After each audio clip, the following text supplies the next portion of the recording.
نحمده ونصلي على رسوله الكريم اما بعد فاعوذ بالله من الشيطان الرجيم بسم الله الرحمن الرحيم رب اشرح لي صدري ويسر لي امري واحلل عقدة من لساني يفقهوا قولي۔ پیج نمبر 12 سے لغو باتیں جنت میں داخلے سے رکاوٹ ہیں۔ عام طور پر ہم یہ سمجھتے ہیں کہ لغو بیکار بات کوئی بری بات تو نہیں نا، بس ٹھیک ہے بے مقصد ہے لیکن بری تو نہیں۔ لیکن کچھ باتیں ہمارے دائیں طرف لکھی جاتی ہیں، دائیں ہاتھ والا فرشتہ لکھتا ہے، کچھ بائیں ہاتھ والا فرشتہ لکھتا ہے، کچھ خیر کی باتیں ہوتی ہیں، کچھ شر کی باتیں ہوتی ہیں، اور کچھ نہ خیر کی نہ شر کی، تو وہ خیر میں نہیں لکھی جاتی، پھر یعنی وہ آپ کی حسنات میں نہیں لکھی جائیں گی۔ تو جو چیز آپ کی حسنات میں نہ لکھی جائے وہ آپ کے لیے فائدہ مند نہیں، تو اس کے لیے بہتر ہے کہ اس کو اوائڈ کیا جائے۔ تو آئیے دیکھتے ہیں یہ بات کس حدیث سے پتہ چلتی ہے۔ عن کعب بن عجرۃ رضی اللہ عنہ ان النبی صلی اللہ علیہ وسلم فقد کعبا فسأل عنہ فقالوا مريض فخرج يمشي حتى أتاه فلما دخل عليه قال أبشر يا كعب فقالت أمه هنيئا لك الجنة يا كعب فقال من هذه المتألية على الله قال هي أمي يا رسول الله فقال وما يدريك يا أم كعب لعل كعبا قال ما لا يعنيه أو منع ما لا يغنيه۔ سیدنا کعب بن عجرہ سے روایت ہے، نبی صلی اللہ علیہ وسلم نے کعب کو گم پایا، یعنی اپنے صحابی کو مجلس میں نہیں دیکھا، تو ان کے بارے میں سوال کیا۔ صحابہ نے کہا وہ بیمار ہیں۔ آپ صلی اللہ علیہ وسلم پیدل چلے یہاں تک کہ ان کے پاس پہنچ گئے عیادت کے لیے، ان کا حال پوچھنے کے لیے۔ جب آپ ان کے ہاں داخل ہوئے تو آپ نے فرمایا اے کعب خوش ہو جاؤ۔ ان کی ماں نے کہا اے کعب تمہیں جنت مبارک ہو، یعنی نبی صلی اللہ علیہ وسلم جو خوش ہونے کی بات کر رہے ہیں تو اس کا مطلب یہ ہے، یعنی اپنے گمان سے کام لے کر ایک ہاتھ آگے جنت کی خوشخبری دے دی۔ آپ صلی اللہ علیہ وسلم نے فرمایا یہ اللہ پر قسم چڑھانے والی عورت کون ہے؟ کعب نے کہا اے اللہ کے رسول صلی اللہ علیہ وسلم یہ میری ماں ہے۔ آپ نے فرمایا اے ام کعب تجھے کیا معلوم، شاید کعب نے بے مقصد بات کہی ہو یا ایسی چیز سے روکا ہو جو اسے غنی نہ کرتی ہو۔ تو اس حدیث سے 2-3 باتیں پتہ چلتی ہیں۔ ایک تو یہ کہ نبی صلی اللہ علیہ وسلم اپنے ساتھیوں کا خیال رکھا کرتے تھے کہ کون حاضر ہے، کون غائب ہے، کون کہاں ہے، ان کے بارے میں خبر لیتے رہتے تھے۔ دوسری بات یہ کہ جب آپ کو یہ پتہ چلا کہ وہ بیمار ہے تو آپ ان کی عیادت کے لیے تشریف لے گئے۔ عیادت کرنا نیکی کے بہت بڑے بڑے کاموں میں سے ایک کام ہے۔ آپ صلی اللہ علیہ وسلم نے اپنی عملی مثال سے یہ بات ثابت کی۔ تیسری بات یہ ہے کہ بیماری کے موقع پر، تکلیف کے موقع پر خوشخبری دی۔ ہم تکلیف کے موقع پر کیا الفاظ استعمال کرتے ہیں؟ عام طور پر افسوس کے لفظ بولتے ہیں یا نیگیٹو ورڈز استعمال کرتے ہیں، جس سے جو بیمار یا پریشان یا مصیبت میں شخص ہوتا ہے وہ اور زیادہ پریشان ہو جاتا ہے۔ تو اس پر وہ کہتے ہیں کہ اے کعب خوش ہو جاؤ۔ تو بیماری میں خوشخبری کس چیز کی ہو سکتی آپ کے خیال میں؟ کہ انسان کے گناہ جھڑتے ہیں، انسان کے درجات بلند ہوتے ہیں۔ لیکن ان کی والدہ نے سمجھا کہ شاید نبی صلی اللہ علیہ وسلم جنت کی خوشخبری دے رہے ہیں، تو فوراً ہی کہتی ہیں کعب جنت مبارک، تمہیں جنت مبارک۔ اس پر آپ صلی اللہ علیہ وسلم فوراً روکتے ہیں کہ یہ اللہ پہ قسم چڑھانے والی عورت کون ہے، یہ کس نے کہا کہ تم جنت میں جا رہے ہو؟ تو اس سے یہ پتہ چلتا ہے کہ کسی بھی انسان کو نہیں معلوم کہ اس کا آخری ٹھکانہ یا کسی کا بھی آخری ٹھکانہ کیا ہوگا۔ تو جنت میں کسی کو بھی بھیجنے کا اختیار صرف اور صرف اللہ سبحانہ وتعالیٰ کے پاس ہے۔ ہمارے کلچر میں بھی ایک روایتی سا جملہ پایا جاتا ہے، فلاں میرا بھائی مرحوم جنتی۔ مرنے والوں کو صرف جنتی جنتی کہہ کے پکار رہے ہوتے ہیں، تو یہ کلام درست نہیں۔ ہمیں نہیں معلوم کون جنت میں ہے اور کون نہیں۔ کوئی خاص ساری زندگی بھی سجدے میں پڑا رہے تو اس کا انجام اللہ ہی کو پتا ہے، کیونکہ ہمیں نہیں پتا کہ وہ کس نیت سے سجدے میں پڑا ہوا ہے۔ کوئی دن رات بھی ذکر پہ مشغول رہے تو ہم دیکھ کے تو حسن ظن رکھیں گے کہ اچھا نیک انسان ہے، لیکن ہمیں نہیں پتا اس کی اصلیت کیا ہے. تو اس لیے کسی کو بھی جنت میں پہنچنے سے پہلے جنتی کہنے کا حق کسی انسان کو نہیں. تو آپ صلی اللہ علیہ وسلم اس پہ ناراض ہوئے کہ یہ کیا بات ہو رہی ہے. کعب نے کہا اللہ کے رسول میری ماں ہے. آپ نے فرمایا اے ام کعب تمہیں کیا معلوم، شاید کعب نے بے مقصد بات کہی ہو. قال ما لا یعنیہ.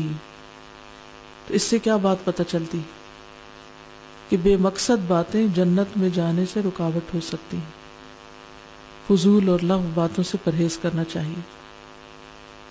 او منع ما لا یغنیہ، یا اس نے اس چیز سے روکا ہو جو اسے غنی نہ کرتی ہو. یعنی کوئی چیز کسی کی ضرورت تھی لیکن اس نے اس کو نہیں دی، اپنے ہی پاس رکھی حالانکہ خود کعب کو اس کی ضرورت نہیں تھی.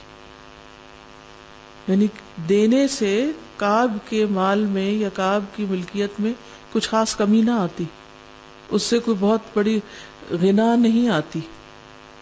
تو اس نے وہ روک دی، نہیں دی. بعض اوقات ہمارے پاس ایکسٹرا فالتو چیزیں ہوتی ہیں اور ہم دیکھ بھی رہے ہوتے ہیں کہ دوسرے اس کے محتاج ہیں، ضرورت مند ہیں، لیکن ہم ان کو خرچ نہیں کرتے. جیسے گھر کی چھوٹی موٹی ضرورت کی چیزیں ہوتی ہیں.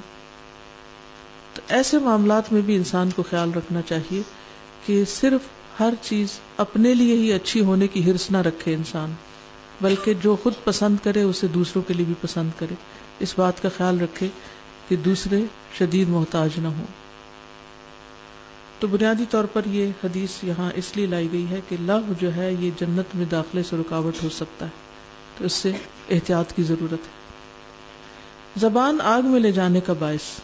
عن ابی ہریرہ قال سئل رسول اللہ صلی اللہ علیہ وسلم عن اکثر ما يدخل الناس الجنة فقال تقوى الله وحسن الخلق وسئل عن اکثر ما يدخل الناس النار قال الفم والفرج.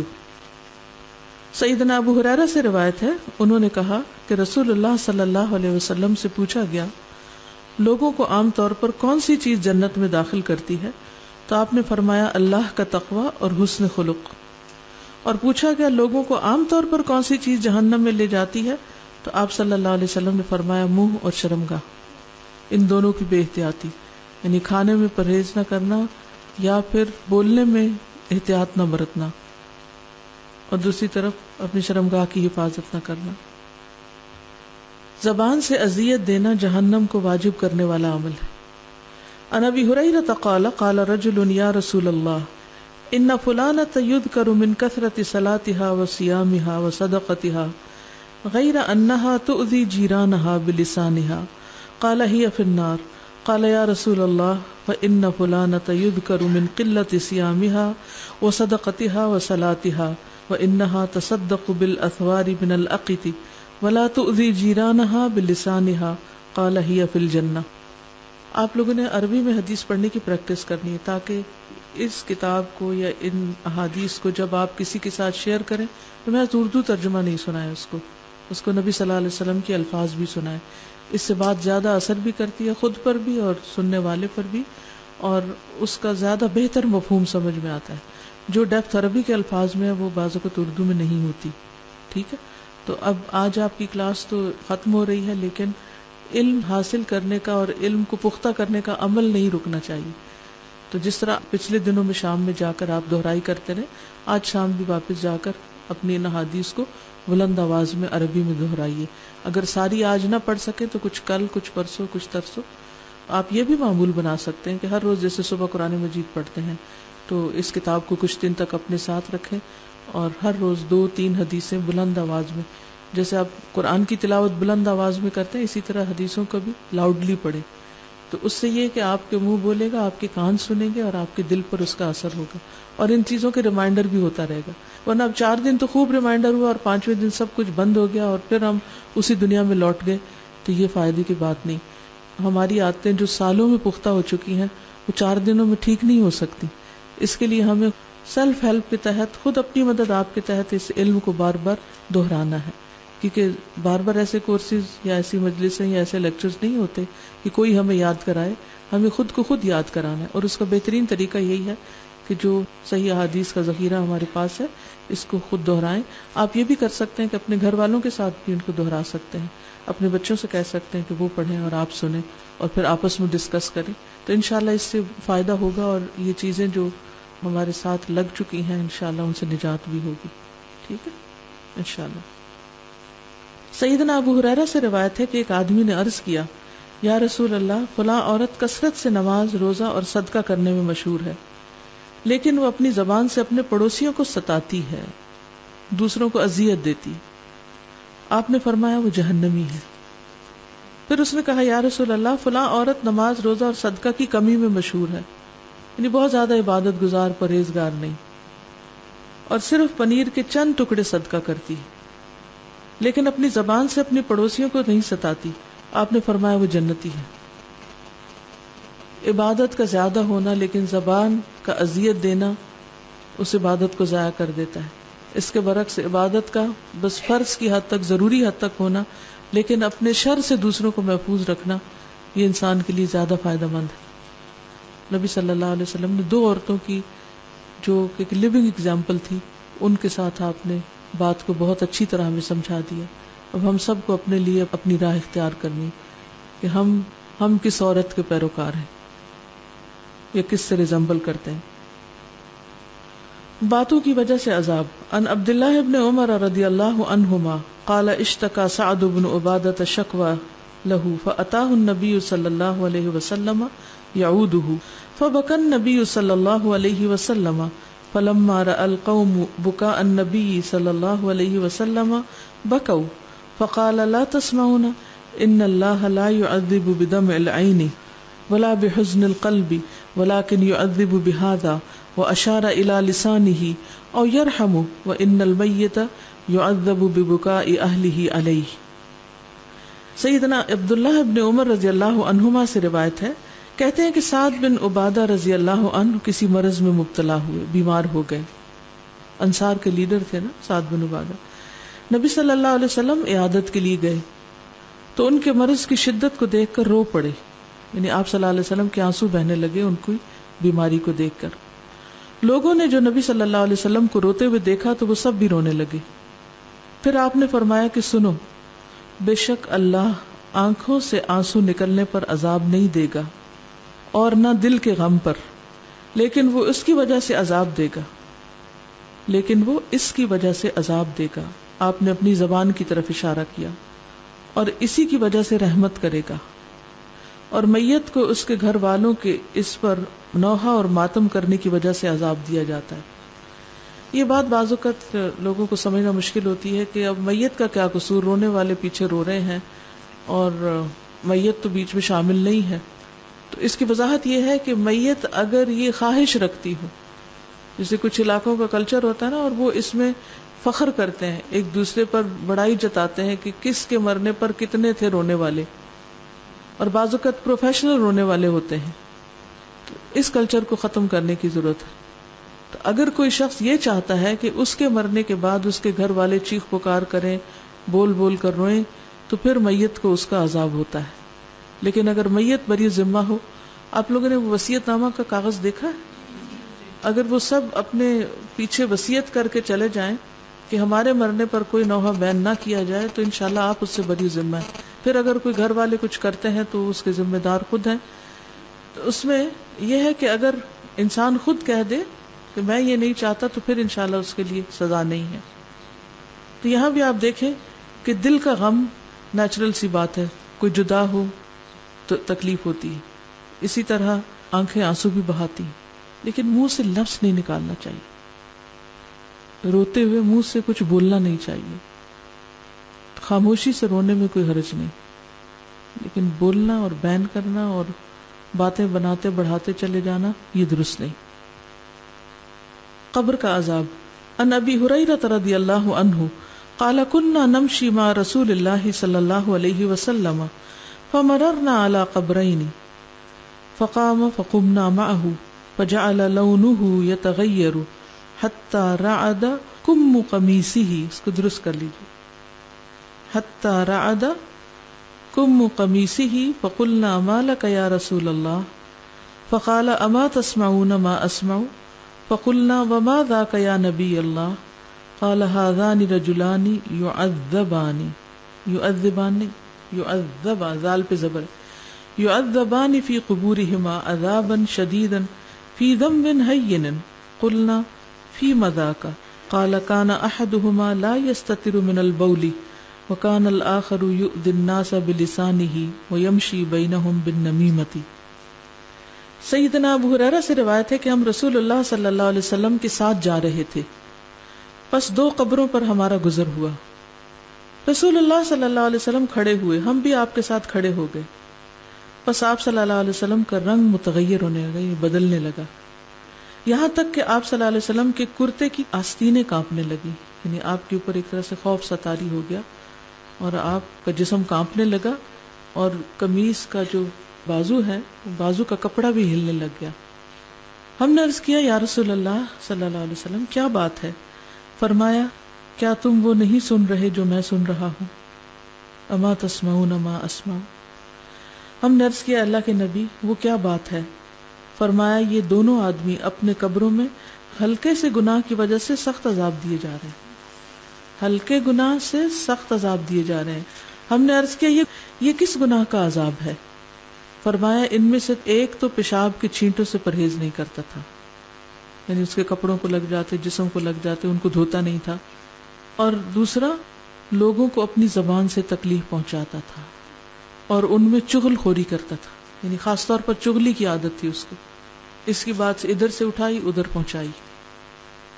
ہر انسان میں کچھ خامیاں ہوتی ہیں، عیب ہوتے ہیں، پرفیکٹ کوئی بھی نہیں، کامل صرف اللہ کی ذات ہے. اور فرشتے ایسے ہیں کہ جن کو برا کرنے کی طاقت ہی نہیں دی گئی، وہ صرف اچھا ہی کرتے ہیں، یفعلون ما یؤمرون. لیکن جن و انس جو ہیں ان کو اللہ نے اختیار دیا ہے، چاہے تو اچھا کرے چاہے تو برا کرے. تو ہمارے ساتھ نفس بھی ہے، شیطان بھی ہے، اور ہم کمزور بھی ہیں. خلق الانسان ضعیفا، نہ چاہتے ہوئے بھی ہم سے بعض اوقات بے سوچے سمجھے غلطیاں ہو جاتی ہیں. تو اس لیے کبھی بھی اپنے آپ کو نیک نہیں سمجھنا چاہیے. اور دوسرے یہ کہ جب کسی کی غلطی دیکھیں تو سوچیں مجھ میں بھی تو غلطی ہے. پھر بعض اوقات لوگوں کے آپس کے تعلقات کچھ اچھے نہیں ہوتے، اس صورت میں تو اور بھی زیادہ احتیاط کرنی چاہیے، ادھر کی بات ادھر، ادھر کی ادھر نہ پہنچائی جائے، کیونکہ اس سے تعلقات کے مزید بگڑنے کا اندیشہ ہوتا ہے. ایک بہن یا ایک امی نے دوسری بہن کے بارے میں کچھ کہہ دیا تو وہ بات وہیں دفن کر دی جائے، اٹھا کے دوسری بہن تک نہ لے جائی جائے جس کے خلاف بات ہوئی ہے. کیونکہ بعض اوقات ماں کو کسی ایک بچے سے شکایت ہوتی ہے تو وہ دوسرے بچے سے بات کرتی. اب کیا ہے، جس بچے نے سنی وہ جا کے دڑ سے جس کے بارے میں شکایت اس کو بتا دے، یہی چغلی ہے. اور جب اس کو جا کے بتائے گا تو کیا ہوگا، اس کے اور ماں کے مزید تعلقات خراب ہوں گے. ایسی صورت میں ویسے سم کے بارے میں یا دوست کے بارے میں یا کوئی انسان کسی کے بارے میں کچھ کہہ رہا ہو جو کہ منفی قسم کے الفاظ ہوں، کوشش یہ کرنی چاہیے کہ اس کو ادھر ہی چھوڑ دیا جائے، وہ آگے نہ پہنچایا جائے. کیونکہ نمیمہ وہ چیز ہے جس سے تعلقات خراب ہوتے ہیں، چغل خوری وہ چیز ہے جس سے باہم فساد پھیلتا ہے، لڑائیاں پیدا ہوتی ہیں، تو اس سے بچنا چاہیے. اصل میں ہوتا ہے کہ جب کوئی بات ہم سنتے ہیں نا تو وہ بات ہمیں ڈسٹرب کرتی ہے، جب ہم بے چین ہوتے ہیں تو ہم چاہتے ہیں کہ وہ کسی کو ضرور بتا دے تاکہ ہمارا دل ہلکا ہو جائے. بعض اوقات کوئی ایسی نیت بھی نہیں ہوتی کہ وہ لڑیں آپس میں، لیکن اپنا دل ہلکا کرنے کے لیے یا بعض اوقات دوسرے کی نظر میں اپنی امپورٹنس جتانے کے لیے کہ میں بہت عام ہوں، تمہیں میں بتا رہا ہوں، یا یہ کہ میرے پاس بڑی خاص خبریں ہیں تو میں تمہیں پہنچا رہا ہوں. وہی تعظم والی کیفیت جو ہم نے پیچھے پڑھی کہ سرسار اس وجہ سے بہت باتیں کرتا ہے، اور بہت باتیں کرنے کی وجہ سے بعض اوقات اس میں غلط سلط چیزیں شامل ہو جاتی ہیں کیونکہ وہ اپنے آپ کو بڑی چیز ثابت کرنا چاہتا ہے. تو اس سے بھی بچنا چاہیے. میں سوچتی ہوں کہ اگر ہم فالتو قسم کی لغو باتیں یا چغل خوریاں اور اس طرح کی باتیں اگر ہم چھوڑ دیں تو ہمارا کتنا زیادہ وقت بچے، اور ہم عبادت کے لیے کتنا وقت نکل آئے، پروڈکٹیو کاموں کے لیے کتنا وقت نکل آئے. اگر ہم دیکھیں تو دن کا کتنا وقت ہمارا صرف باتوں میں، فون پر، چیٹنگ، میسیجنگ، ان چیزوں میں گزر جاتا ہے. اور اگر اس کا کانٹینٹ دیکھیں تو بعض اوقات تو اس میں کوئی خاص بات ہوتی بھی نہیں کہ جو ضروری کرنی چاہیے. یہاں تک اگر کوئی مزید کچھ ایڈ کرنا چاہے یا کوئی کچھ شیئر کرنا چاہے. جی السلام علیکم.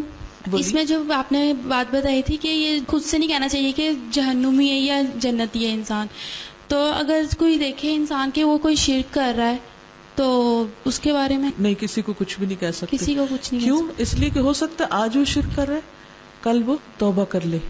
اچھا، ایک اور کوشچن ہے کہ اگر وہ شہید ہے، ایک مطلب کہ جیسے کہ کوئی اللہ تعالیٰ کی راہ میں نکلا ہے تو اس کی وہاں پہ کوئی ڈیتھ ہو جاتی ہے تو اس کو وہ تو بغیر حساب کی جنت میں جائے گا نا، اس کو بھی نہیں کچھ؟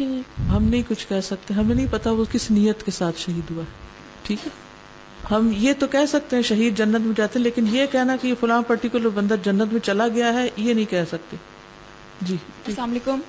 تازہ مجھے یہ پوچھنا ہے کہ اکثر ایسا ہوتا ہے کہ میں میڈیکل کی اسٹوڈنٹ ہوں تو لیب میں کام کرتے ہوئے کام کر رہے ہوتے ہیں، اپنا پروڈکٹیو کام کر رہے ہوتے ہیں، لیکن پھر بھی اسٹوڈنٹس آپس میں باتوں میں لگے رہتے ہیں، ہم فرینڈس آپس میں باتیں کرتے رہتے ہیں، تو اس چیز کو کیسے کنٹرول کیا جائے؟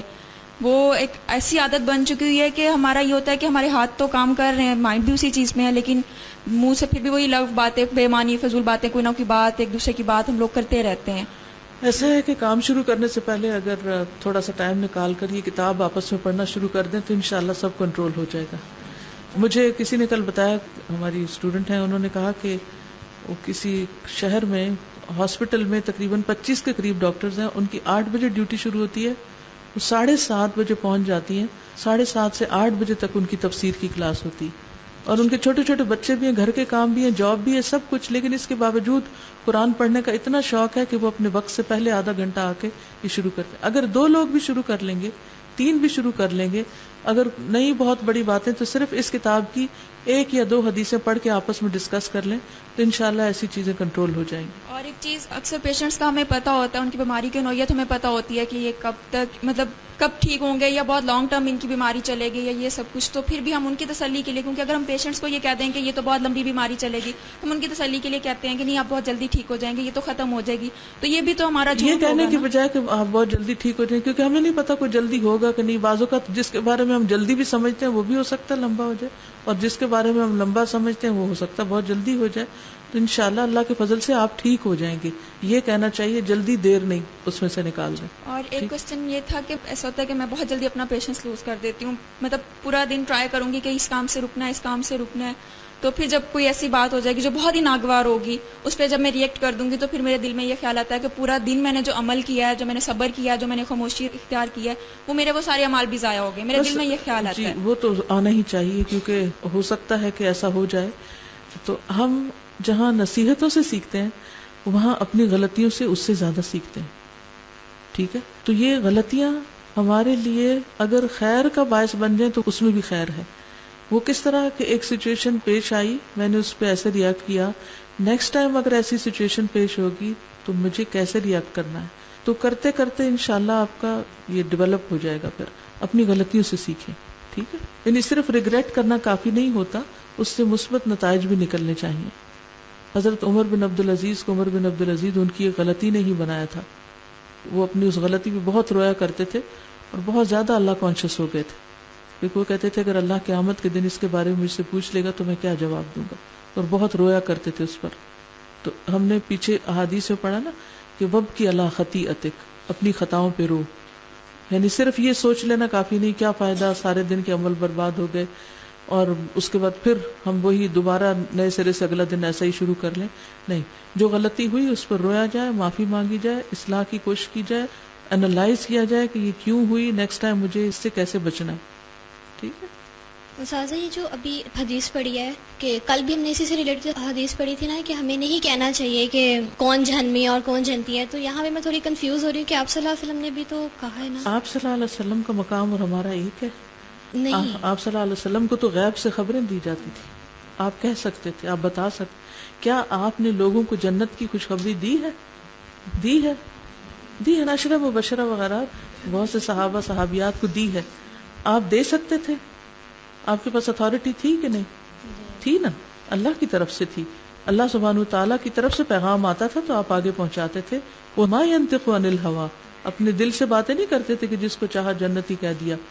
پھر آپ صلی اللہ علیہ وسلم اگر جنت کی خوشخبری دے سکتے ہیں تو اسی طرح جہنم کی وعید بھی سنا سکتے ہیں، اور وہ بھی آپ اپنی طرف سے نہیں بتاتے تھے.